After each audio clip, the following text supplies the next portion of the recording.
awareness and his vision and not worry so much about Antic popping back to the three. The #1 team in defensive efficiency, the Indiana Pacers. And they have finished in the top 2 defensively in the NBA over each of the last 2 seasons. Hibbert had it knocked away. Down to the show, the go. It'll be Paul George with the triple. Stevenson on the assist. And an early burst of... You're going to have to run him off the three-point line. You're going to have to commit. As a big fella, you're not used to running back to the three-point line. You're used to going to the paint, but you're going to have to commit and trust your teammates. What a signing Millsap has been for Danny Ferry.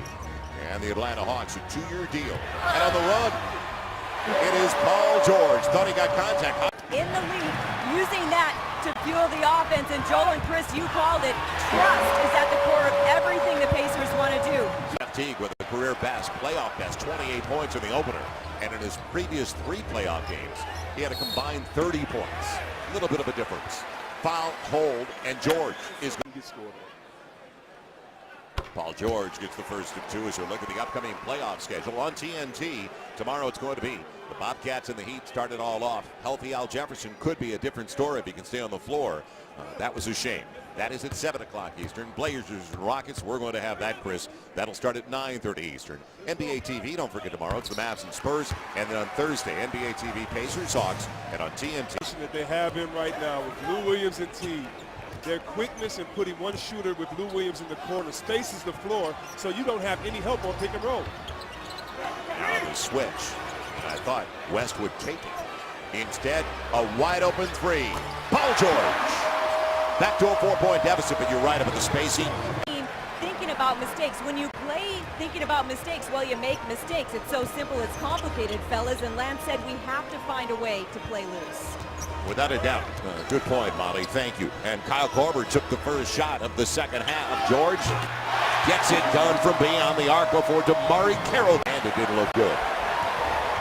Didn't know it'd be a brick like that, though. David West has really not looked for his game all that. We see him at the high post a lot, but he hasn't taken the shot tonight. A reach, and Elton Brand will get the whistle. Out of the fouls with 4:40 to play in the third. So an opportunity to get to the line and capitalize. A long stretch coming up for the Pacers. But can they take advantage of it? Up by 4. Biggest lead in the game was when they let her out, and he goes and stands. Really can't read his mind, but you see that it goes off the score. The final 4 seconds. Paul George knows the triple to the buzzer. Got it! In the third, what else do you need out of your team to close this one out? Well, Georgia, we're playing a smaller lineup with 2 point guards in there. George playing off the ball a little bit, being very assertive. Thank you, Coach. Beyond Mahaney, time to spin it. Still couldn't get it, but guess who's there? That's 13 unanswered. And Paul George with the last 5. 4th is not where you want to be out of fouls. And that's the case. That's the 4th team foul on Atlanta.